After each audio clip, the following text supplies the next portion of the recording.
17장, 18장을 통해서 미가의 가정, 그리고 또 한 청년 레위인을 통해서, 그리고 또 단 지파를 통해서 가정과 또 이 종교와 또 한 단체의 무리인 이 단 지파, 한 지파가 어떻게 이 죄의 굴레에서 완전하게 무너져가는 그 과정들을 우리가 쭉 살펴보았습니다. 우리가 18장에 보시면 그 제사장의 이름이 마지막에 거론이 되어 있어요. 우리가 늘 성경을 보시면 항상 이름이 먼저 나오고 그 다음에 그 이름에 대해서 쭉 설명이 나오는데 18장에 보시면 그 제사장의 이름이 맨 마지막에 기록이 되어 있는 것을 볼 수가 있습니다. 그리고 어떤 성경에는 이 모세의 손자라고 하는 것을 이 므낫세의 손자라고 해서 유대인들은 그 이름을 고쳐 놓은 것을 볼 수가 있어요. 근데 원래는 이 모세의 손자이고 또 게르솜의 아들인 요나단이라고 하는 제사장이었다라고 하는 것이 18장 마지막에 기록이 되어 있는 모습이었습니다. 유대인들 스스로도 감추고 싶은 역사가 있었고 부끄러운 역사가 분명히 있을 거예요. 그러나 하나님은 성경을 통해서 그 부끄러운 역사와 감추고 싶은 수치스러운 역사도 하나님께서는 드러내시고 오늘날 이 성경을 통해서 우리에게 말씀해 주시고자 하는 것이 무엇인가 라는 것을 분명하게 드러내 보여주고 계신다라고 하는 것입니다. 우리 인간의 속성은 뭐죠? 항상 감추고 싶어하고 숨기고 싶어하고 떳떳하지 못한 그 상태에 이르려고 하는 것이 우리의 습성이에요. 그것이 바로 죄라고 하는 것입니다. 우리 안에 죄가 들어오면 떳떳하지 못해요. 사람에 대해서도 떳떳하지 못하고 더불어 하나님 앞에서도 떳떳할 수가 없죠. 당당할 수가 없어요. 왜? 우리 안에 죄가 있기 때문이에요. 그러나 하나님은 그 죄인임에도 불구하고 우리를 부르시고 택하시고 사랑하여 주셔서 지금 이곳에 우리가 있습니다. 하나님은 우리의 죄를 미워하시는 거죠. 우리를 미워하시는 것보다는 그 죄를 미워하시는 거예요. 그러니까 우리 안에 있는 이 죄를 하나님 앞에 숨기지 마시고 또 감추지 마시고 드러내시고 다윗과 같은 침상을 눈물로 띄우는 그 기도와 같이 하나님 앞에 진실한 회개를 통해서 다시금 나아가는 믿음과 신앙이 되시는 우리 성도님들이 되시기를 주님의 이름으로 축복드립니다. 이 사사기 시대를 쭉 보시면 늘 반복되어져 가요. 그러나 그 오늘 17장, 18장, 19장 그리고 또 마지막 장에 이르기까지 레위인에 대해서 늘 말씀을 통해서 나오고 있는 것을 볼 수 있습니다. 레위는 뭐예요? 하나님께 제사를 드리는 직분을 가진 사람이에요. 그리고 하나님이 기업이에요. 하나님이 나를 먹여주시고 살려주시고 나의 모든 것을 채워주시는 분이 바로 기업이신 하나님임을 바라보고 그를 섬기는 그 지파가 바로 레위 지파인 것입니다. 그런데 오늘 19장의 1절을 보시면 이스라엘의 왕이 없을 그때에 에브라임 산지 구석에 거류하는 어떤 레위 사람이 유다 베들레헴에서 누굴 맞이했어요? 첩을 맞이했대요. 네. 미가를 섬겼던 그 제사장도 유다 베들레헴에서 방황하다가 쭉 에브라임 산지까지 올라왔던 일을 기억하시죠? 마찬가지로 오늘 이 레위인도 이 유다 베들레헴이 원래 자기가 거류하는 곳이지만 하나님을 섬기고 또 그 일에 자기의 목적지가 어딘가? 바로 에브라임 산지 구석이다라고 말하고 있어요. 그러니까 어찌 보면 이 미가의 가정을 섬겼던 큰 그림으로 보면 어떤 분은 이렇게 해석하시는 분도 있습니다. 미가를 섬겼던 그 제사장이 바로 이 제사장일 것이다. 그래서 이 제사장은 단지파를 섬기려고 지파의 제사장으로 세워졌지만 미가가 제시해주는 그 은과 또 보장해주는 그거에서 굉장한 만족을 느꼈기 때문에 단지파를 버리고 다시 미가의 가정으로 들어가서 미가가 섬기고 있는 그 우상을 섬기는 제사장의 직분을 한 제사장이 바로 이 제사장일 것이다. 이렇게 해석하시는 분들도 있어요. 어찌 보면 유대 베들레헴 그리고 에브라임 산지 구석 이 모든 것이 오버랩되고 겹쳐지기도 하는 부분들이 있습니다. 그래서 오늘 이 유다 베들레헴에서 이 레위 사람은 첩을 맞이하게 돼요. 본 부인이 있는데 첩을 맞이했다. 또 하나님인 기업을 섬기는 일에 본업을 가져야 될 사람이 첩을 가지고 있다. 이 첩이라고 하는 것은 왕들이 가지고 있는 권한 중에 하나였어요. 자신의 부와 권위와 권세를 나타내는 방법 중에 하나가 첩을 많이 두는 거였습니다. 그러니까 이 당시에 레위인이 부유했다, 가난했다. 부유했다는 거예요. 물질로 채용을 받는 넉넉한 상태에 있었다라고 하는 것입니다. 이 하나님을 섬겨야 되는 그 직분의 그 종교인이 어디에 더 많은 삶의 치중이 들어있는 것을 볼 수가 있어요? 우리가 엿볼 수 있나요? 네, 자신의 소욕, 자기가 보고 즐거워하는 것, 그리고 내가 채워야 하는 것들로 내 삶을 채워가는 종교인의 모습을 볼 수 있다고 하는 거예요. 근데 마침 2절에 보시면 그 첩이 행음하고라고 했습니다. 그래서 이 72년 번역에는 굉장히 화가 나 있는 이렇게 표현을 하고 있어요. 그러니까 행음했다라고 하는 것은 뭐 다른 남자와 간음한 이런 말 표현도 있지만 72년과 새 번역에서는 굉장히 화가 나 있는 상태를 말하고 있는 것을 볼 수가 있습니다. 그래서 이 첩이 행음하고 남편을 떠나 유다 베들레헴 그의 아버지 집에 돌아가서 거기서 넉 달 동안을 지냈다라고 말씀하고 있어요. 뭐 하루를 남편하고 관계를 멀리 벗어난 것도 참지 못하는데 넉 달 동안이나 떨어져 있었어요. 그럼에도 불구하고 이 레위인은 그 아내를 찾으려고 넉 달 동안 아무런 시도를 하지 않았었다. 그러니까 결국은 이 레위인이 이 첩이라고 하는 이 여자를 사랑했을까? 라고 하는 생각이 드는 거예요. 정말 좋아하고 정말 사랑하는 사람으로 내 옆에 두고자 했다면 하루하루를 못 견뎠을 것 같아요. 저 같았으면. 그런데 넉 달 동안 아비 집에 떠나 있어도 그를 찾으려고 하는 노력도 없었다라고 하는 거예요. 근데 넉 달이 지난 후에 이제 그의 남편이 그 여자에게 다정하게 말하고 삼손이 드릴라에게 했던 그 표현과 마찬가지입니다. 다정하게 말하고 마음에 대고 말한다 이런 뜻이에요. 마음을 다해서 표현한다 이런 뜻입니다. 그러니까 이 남편이 그 여자가 만약에 행음했고 간음했다라고 하면 이렇게 그 여자의 마음을 얻으려고 하는 그 다정한 말을 할 수가 없겠죠. 그래서 어떤 이들은 72년과 새 번역의 단단히 화가 나 있는 여자의 상태 그 번역을 따르고 해석하는 분들이 많이 있습니다. 그래서 그를 데려오고자 하여 하인 한 사람과 낙이 2마리를 데리고 하인도 있죠. 그리고 낙이 2마리도 있어요. 낙이는 뭐예요? 지금 시대에 보면 굉장히 고급 차량입니다. 예.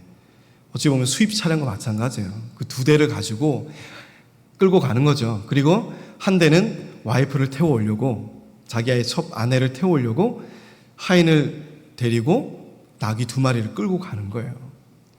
어찌 보면 이 당시의 시대상의 종교인의 모습과 지금 우리가 살고 있는 이 시대의 종교인들의 모습이 어찌 보면 비슷해 보이는 것도 있어요.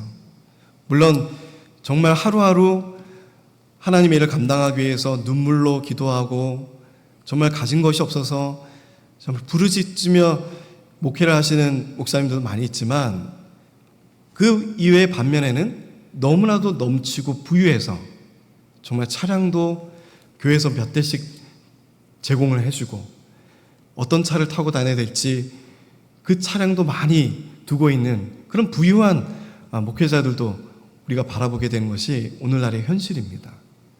어찌 이 사사기가 몇천 년 전의 얘기지만 늘 우리가 이 사사기를 통해서 우리의 지금의 시대를 바라볼 수 있다라고 하는 것이 참 매력적인 성경인 것 같아요. 멀리서 아직도 몇천 년 전의 얘기를 가지고 와서 우리의 지금의 신앙 상태를 비추어 볼 수 있는 거울로 삼아주시는 하나님의 놀라운 이 말씀이 어찌 보면 참 매력적인 부분이 있는 성경이기도 합니다. 그래서 이 낙이 두 마리를 데리고 그에게로 가매 여자가 그를 인도하여 아버지 집에 들어가니 그 여자의 아버지가 그를 보고 기뻐하니라. 자기 딸을 데리러 온 이 사회를 보고는 굉장히 이 장인이 기뻐한 거예요. 근데 이 당시에 정식 결혼을 해서 잔치를 벌이면 일주일간 잔치를 벌여야 됩니다. 그런데 우리가 말씀을 읽었듯이 계속 장인은 이 사위를 어떻게 해요? 붙들어 두려고 해요. 근데 마지막 5일째 되는 날 사위는 그의 청을 거절하고 늦은 밤에 떠나려고 하는 것을 볼 수가 있습니다. 그러니까 그의 장인이 그 여자의 아버지가 그를 머물게 하며 그가 3일 동안 그와 함께 머물며 먹고 마시며 거기서 유숙하더라. 거기서 임시로 지내더라. 근데 5절에 보시면 넷째 날 아침에 일찍 일어나 떠나고자 하며 그 여자의 아버지가 또 그의 사위에게 이르되 떡을 조금 먹고 그대의 기력을 돋운 후에 그대의 길을 가라 하니라. 그러니까 어찌 보면 이 제사장은 굉장히 우유부단한 성격을 가지고 있는 사람일 수도 있어요. 그가 분명한 목적을 가지고 자기 아내를 취하고 데려가야 되는 그 시간에 계속 먹고 마시고 잔치하며 그 시간들을 보내고 있는 것을 볼 수가 있습니다. 다섯째 날 아침에 일찍 일어나 떠나고자 하매 그 여자의 아버지가 이르되 청하노니 그대의 기력을 돋우고 해가 기울도록 머물라 하므로 두 사람이 함께 먹고, 그리고 6절을 보시면 이 밤을 여기서 유숙하여 그대의 마음을 즐겁게 하라 하니. 그러니까 이 장인은 이 사위의 마음을 얻는 것에 초점을 두고 있는 것을 볼 수가 있어요. 자신의 딸이 이 부유한 레위인의 집에서 떠나와서 넉 달 동안 머물러 있는 그 동안에 그 아버지는 굉장히 불안한 마음을 가지고 있었을 거예요. 그것도 좋은 관계로 떠나온 것이 아니라 행음하고 다투고 이 사람들의 관계가 틀어진 상태에서 자기 딸이 왔을 때 얼마나 이 안 좋은 마음을 가지고 있었겠습니까? 그래서 이 장인은 사위의 마음을 붙들려고 5일 동안 계속 노력을 하는 거예요. 그래서 9절에 보시면 그 사람이 첩과 하인과 더불어 일어나 떠나고자 하며 그의 장인 곧 그 여자의 아버지가 그에게 이르되 보라 이제 날이 저물어 가니 청하건대 이 밤도 유숙하라. 보라 해가 기울었느니라. 그대는 여기서 유숙하여 그대의 마음을 즐겁게 하고 내일 일찍이 그대의 길을 가서 그대의 집으로 돌아가라 하니. 이 레위인의 집은 어딜까요? 그래서 제가 말씀의 제목을 이렇게 지었습니다. 우리가 머물러야 할 곳은 라고 하는 제목이에요. 이 레위인이 자기가 하나님을 섬겨야 될 그곳을 떠나서 지금 있어야 되지 않아야 될 곳에서 5일째 계속 머물러 있는 것을 볼 수가 있습니다. 그의 이름 뭐예요? 하나님을 섬기고 에브라임 산지에 있는 실로에 있는 여호와 궤가 모시고져 있는 곳에서 하나님을 섬기고 예배를 드리고 거기에 집중해야 될 그 직분을 가지고 있는 사람이 지금 5일 동안 계속 먹고 마시며 잔치를 벌이고 있는 거예요. 우리가 머물러야 할 우리의 자리는 어디입니까? 라고 하는 겁니다. 하나님이 우리가 기뻐하시는 그 자리가 어디입니까? 라고 하는 거예요. 내 마음이 즐거워하는 곳인가? 내 마음을 즐겁도록 하기 위해서 나를 머무르게 하는 그곳이 하나님이 기뻐하시는 곳인가? 아니다라는 거죠. 우리가 기뻐해야 될 것은 하나님이 기뻐하시고 하나님이 우리를 통해서 영광 받으시는 그곳이 바로 가야 할 곳, 머물러야 할 곳임에도 불구하고 우리는 자꾸 어디로 가요? 우리의 마음이 즐거운 곳으로 가게 되는 거예요. 그리고 주변 사람들도 우리의 마음이 즐거운 곳으로 자꾸 우리를 끌고 가는 것을 볼 수가 있어요. 이 레위인은 이 장인의 그 간구와 간청을 이제 내려놓고 10절에 보시면 그 사람이 다시 밤을 지내고자 하지 아니하여 일어나 떠나 여부스 맞은편에 이르렀으니 여부스는 곧 예루살렘이라. 안장지은 낙이 2마리와 첩이 그와 함께 하였더라. 이 여부스는 나중에 다윗이 정복을 하게 되어서 예루살렘이라고 하는 성읍이 되는 곳이 바로 이 여부수라고 하는 곳입니다.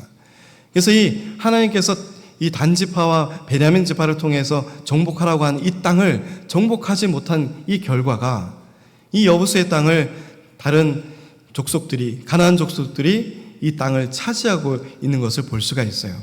그래서 이 여부수에 가까이 왔을 때 이방인들이 섬기는 성읍이라서 이 제사장이 그곳에 유숙하기를 원치 아니하고 더 나아가서 기브아로 나아가자고 얘기합니다. 12절에 보시면 주인이 그에게 이르되 우리가 돌이켜 이스라엘 자손에게 속하지 아니한 이방 사람의 성읍으로 들어갈 것이 아니니 기브아로 나아가리라 하고, 이 기브아는 여러분 잘 아시다시피 베냐민 지파에서 나온 사울의 고향이기도 해요.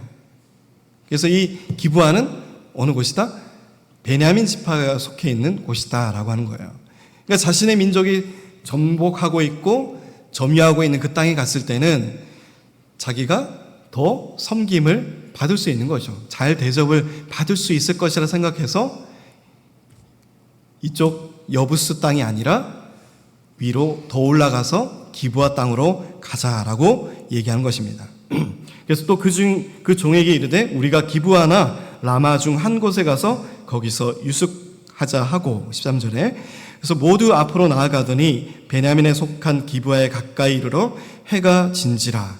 15절에 기브아에 가서 유숙하려고 그리로 돌아 들어가서 성읍 넓은 거리에 앉아 있으나 그를 집으로 영접하여 유숙하게 하는 자가 있었어요? 없었어요? 없었더라. 오히려 그의 예상이 철저하게 빗나간 것이에요. 오히려 지나가는 나그네를 섬기고 대접해야 될 그들의 율법을 가지고 있는 그들이, 그 베냐민 지파가 오히려 그들을 방치하고 아무런 관심을 두지 않는 것을 볼 수가 있습니다. 성읍 넓은 거리에 앉아가지고 그들이 유숙하려고 하는 것을, 찾으려고 하는 것을 보여줬음에도 불구하고 아무도 그에게 관심을 두지 않았다. 그것은 무엇을 의미할까요? 하나님의 말씀, 하나님이 가지고 계신 그 율법을 지켜야 될 이 지파들이 자신의 동족인 사람들을 섬기고 또 베풀어야 될 그 사람들이 전혀 그것에 관심을 두고 있지 않다라고 하는 거예요. 그러니까 우리의 삶이 어때요? 다른 사람들에게 관심을 가질 만한 여유가 없었다. 여유라기보다는 내가 더 급한 일들이 더 많아지는 거예요. 내가 하고자 하고 다른 사람들에게 신경 쓸 필요가 없는 그런 일에 몰두해져 가는 그런 사람들의 모습 속에 우리가 있다라고 하는 거예요. 당연히 그들을 초대하고 그들의 집에 유숙하도록 이끌고 안내하고 해야 될 이 베냐민 사람들이지만 아무도 그를 인도하지 않고 유숙하려고 그를 데리러 오는 사람들이 아무도 없었다. 그런데 16절에 보시면 저녁때라고 말합니다. 저녁때에 한 노인이 밭에서 일하다 돌아오니 그 사람은 본래 어디 사람이다? 에브라임 산지 사람으로서 기브아에 거류하는 사람이었다. 그곳 사람들은 베냐민 자손이다. 오히려 베냐민 사람들이 거주하고 있는 곳에 이쪽 위쪽에 살고 있는 에브라임 산지에 살고 있는 이 사람이, 나그네와 같은 사람이 오히려 이 제사장과 그의 첩을 불쌍히 여겨서 자기의 집으로 유숙해 하는 것을 볼 수가 있던 것이에요. 17절에 보시면 노인이 눈을 들어 성읍 넓은 거리에 나그네가 있는 것을 본지라 노인이 묻되 그대는 어디로 가며 어디서 왔느냐 하니 그가 그에게 이르되 우리는 유다 베들레헴에서 에브라임 산지 구석으로 가나이다. 나는 그곳 사람으로서 유다 베들레헴에 갔다가 이제 여호와의 집으로 가는 중인데 나를 자기 집으로 영접하는 사람이 없습니다 라고 하는 겁니다. 자신의 직분이 무엇인가? 하나님을 섬기는 사람입니다. 내 목적지는 여호와를 섬기는 여호와의 집입니다 라고 그에게 말을 하고 어필하는 것을 볼 수가 있죠. 그래서 19절에 보면 우리에게는 나귀들에게 먹일 집과 여물이 있고 나와 당신의 여종과 당신의 종인 우리들과 함께한 청년에게 먹을 양식과 포도주가 있어 무엇이든지 부족함이 없나이다 하는지라. 그러니까 먹고 마시고 하는 것에 전혀 부족하거나 또 동물에게 먹일 모든 것도 충족하게 있는 상황이었지만 단지 머물 집이 없었다라고 하는 거예요. 그러니까 이 노인에게도 그 점을 굉장히 강조를 하죠.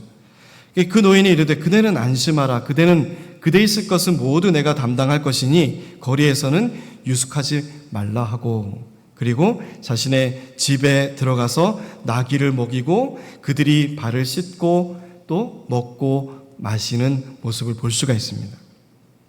그러니까 이 당시에 이 사회상은 어때요? 자기의 소견대로 또 자기가 하고 싶은 대로 자기의 욕심대로 살아가고자 하는 이 죄의 완악함이 단지파만이 아니라 베냐민 지파라고 하는 이 모든 이스라엘 지파 속에 속속하게 들어가 있고, 하나님의 율법과 말씀이 어떻게 되었다? 완전히 무너져 있는 상태를 우리가 바라볼 수가 있는 것입니다.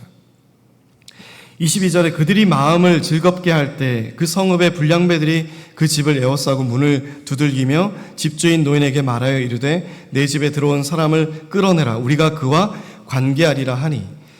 창세기 19장에 보시면 이 롯의 이 가정의 모습도 나오는 것처럼 롯이 자기의 두 딸을 상관하려고 하는 이 불량배들에게 자기의 딸을 넘기려고 하는 모습이 기록이 되어 있는 것을 볼 수가 있죠. 그 모습과도 거의 같은 모습이에요.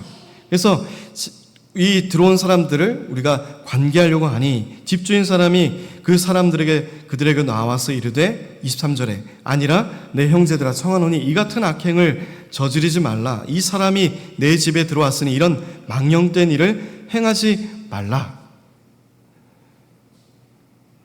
참 대접해야 되고 그를 먹을 것으로 그를 맞이해야 될 베냐민 사람들이, 이 베냐민 사람들이 몰려와서, 그 불량배들이 몰려와서 그 사람을 내놓아라. 레위 지파인 그 사람을 내놓아라. 내가 그와 관계하겠다. 이것이 정상적인 사회입니까? 아니잖아요. 그러니까 이 당시에 얼마나 성적으로, 종교적으로 모든 것이 타락의 끝을 달고 있는 사사기의 끝점을 우리가 바라볼 수가 있다라고 하는 것입니다. 제사장도 그가 해야 될 그 직무와 직분을 잊어버리고 자기의 사리사욕과 탐욕을 쫓아서 나아가는 이 종교인의 모습도 바라볼 수가 있지만, 그를 관계하려고 끌고 나오려고 하는 이 사회상과 이 범죄의 완악함이 이 시대상에는 그대로 물들여져 있었고 아무도 그것을 악으로 바라보지 않는 세상이 되어버렸다라고 하는 것입니다. 베냐민은 어떤 지파입니까? 요셉이 가장 사랑하는 그러한 아들 아니었습니까? 얼마나 그를 중요하게 생각하던 막내 아들 아니었어요? 라헬을 통해서 낳은 그 요셉의 형제 아니었습니까? 이 베냐민 지파, 그 사랑을 받는 이 베냐민 지파도 이 영적 타락의 그 소용돌이 속에서 헤어나지 못하는 모습을 우리가 바라볼 수 있는 거예요. 근데 이 노인은 이렇게 얘기합니다. 보라, 내게 처녀 딸과 이 사람의 첩이 있는데 내가 그들을 끌어내리니 너희가 그들을 욕보이든지 너희 눈에 좋은 대로 행하되 오직 이 사람에게는 이런 망령된 일을 행하지 말라. 이 사람에게는 되고 이 사람에게는 안 된다. 다 같이 안 돼야 되잖아요. 다 막아줘야 되잖아요. 그런데 내 딸에게는 해도 되고 이 사람 첩에게는 해도 돼요. 이러한 자기의 눈으로 바라보는 이 옳고 그름의 척도, 이것이 바로 자기의 소견대로, 자기의 소견에 옳은 대로 행하는 이 시대의 완악함이 이 모습을 보면서 우리가 바라볼 수 있다라고 하는 것입니다. 무리가 듣지 아니하므로 그 사람이 자기 첩을 붙잡아 그에게 밖으로 끌어내매 그들이 그 여자와 관계하였고 밤새도록 그 여자를 능욕하다가 새벽 미명에 놓은지라. 동틀 때의 여인이 자기의 주인이 있는 그 사람의 집 문에 이르러 엎드려져 밟기까지 거기에 엎드려져 있더라. 이 두 절 속에 이 여인의 마지막 숨을 거두는 순간이 기록이 되어 있는 것을 볼 수가 있어요. 우리는 짧은 이 두 절에서 이 상황을 우리가 바라볼 수 있지만 동이 틀 때까지 이 여인이 당해야 됐던 수치와 고통의 모습을 우리가 잠시 상상해 보십시오. 수많은 남자들이 몰려와서 그리고 또 자기의 자기의 첩인 그 여자가 능욕당한 것을 바라보고도 그 레위인은 아무런 행동을 하지 않은 것을 바라볼 수가 있어요. 그 첩을, 자기의 여인을 정말 사랑하는 마음이 있었다면 이렇게 두었을까? 참 안타까운 모습 중에 하나입니다. 그 동틀 때 그 여인이 자기 주인이 있는 그 집 앞에 문에 이르러 자기 발기까지 거기 엎드려서 있었더라. 발기까지 엎드려서 그 문턱에 있는데도 그 27절에 보시면 그의 주인이 어떻게 했어요? 일찍이 뭐 했다고요? 일어났다. 어떻게 일어났다는 것은 뭐예요? 그동안에 잠을 잤다는 거 아니겠어요? 자신의 아내가 밖에서 그렇게 고통의 신음소리를 내고 있는데 자기는 잠을 자고 있었다. 그 레위인은 잠을 자고 있었다. 깨어 있어야 될 그때, 그리고 그를 구원해 줘야 될 그때 그는 잠을 자고 있었다. 일찍 일어나 집문을 열고 떠나고자 하더니 그 여인이 집문에 엎드려져 있는 것을 보고 그의 두 손이 문지방에 있는 것을 또 보고 그에게 이르되 일어나라, 우리가 떠나가지 않아 아무 대답이 없는지라. 이에 그의 시체를 나귀에 싣고 행하여 자기 곳에 돌아가서. 이러한 한 레위인의 잘못된 선택으로 인해서 이 베냐민 지파가 전 이스라엘 40만 명과 2만 5천 명, 2만 6천 명이 되는 베냐민 지파, 그에 또 속해 있는 돌로 던져서 전쟁을 하는 그 사람들까지 포함해서 약 2만 5천 명이 죽임을 당하는 동족 상전의 비극이 일어나는 것이 바로 이 사건의 모태가 되어서 일어나는 사건입니다. 그래서 이 레위인은 자신의 아내를 자기 집에 돌아가서 12도막으로 시체를 쳐내요. 그리고 한 토막씩 다 한 지파에게로, 12지파에게로 다 그 자기 첩의 시체를 다 보냅니다. 그런데 이러한 것이 30절에 보시면 그것을 보는 자가 다 이르되 이스라엘 자손이 애굽 땅에서 올라온 날부터 오늘까지 이런 일은 일어나지도 아니하였고 보지도 못하였다. 이 일을 생각하고 상의한 후에 말하자 하니라. 자기의 첩을 12토막을 내서 보내는 것도 얼마나 끔찍한 일입니까? 그러한 일을 당해본 적도 없고 우리가 출애굽해서 이 땅에 오기까지 이러한 일들을 일어나지도 않았었고, 그런데 그 일이 지금 일어나고 있는 거예요. 전혀 일어나야 되지 않아야 될 그런 죄의 상황이 우리 삶 속에 계속적으로 일어나고 있는 거예요. 우리가 전엔 보지도 못했던, 듣지도 못했던 죄의 사건들이 우리 앞에 지금 낱낱하게 뉴스를 통해서 날마다 우리에게 비춰져 보여지고 있지 않습니까? 우리가 상상도 할 수 없는 그 죄, 그리고 그 죄악의 행위가 얼마나 우리 지금 살고 있는 이 세상에서도 나타나고 있지 않습니까? 그 이스라엘 사람들은 그 일을 일어난 적도 없었고 그 일을 본 적도 없었는 그 일을 생각하고 이제 상회에서 베냐민 지파를 대적하고 죽이기로 이제 약속하고 군대를 모으기 시작하는 것이 바로 20장부터 시작되는 말씀이에요.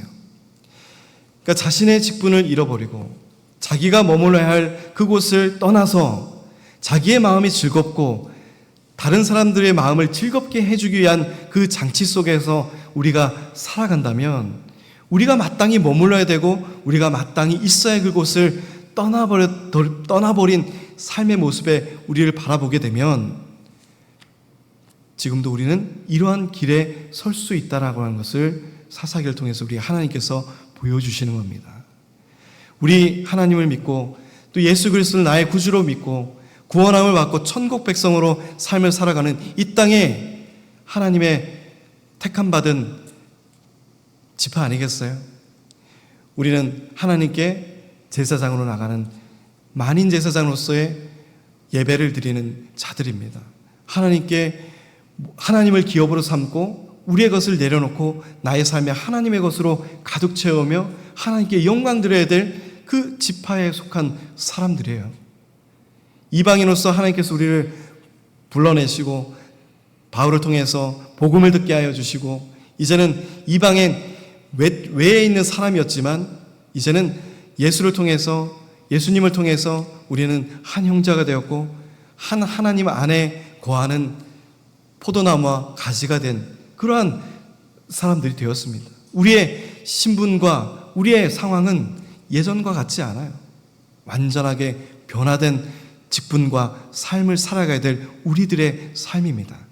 그런데 아직도 우리의 욕심은 내 마음이 즐거운 곳에 머물려고 하는 것이 있다라고 하는 거예요. 하나님 우리의 마음을 두들기십니다. 우리가 머물러야 할 곳이 어디인가? 우리가 과연 어디에 머물러서 어디에서 하나님을 바르게 섬겨야 하는가? 우리의 보기 좋은 소견대로 옳은 대로 행하는 곳이, 내 마음의 즐거운 곳에 머무른 곳이, 그곳이 하나님이 계신 곳인가? 아니다라고 하는 거예요. 하나님은 지금 철저하게 외면받고 있습니다.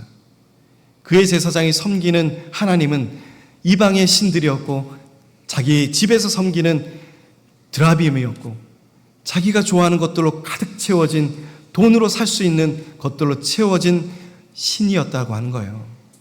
우리는 철저하게 세상이 요구하는 그 신을 내쫓고 온전히 보이지 않는, 내 안에서 성령 하나님께서 역사하시는 그 하나님을 바로 섬기고 우리의 직분을 감당할 수 있는 우리 성도님들이 되시기를 주님의 축복드립니다.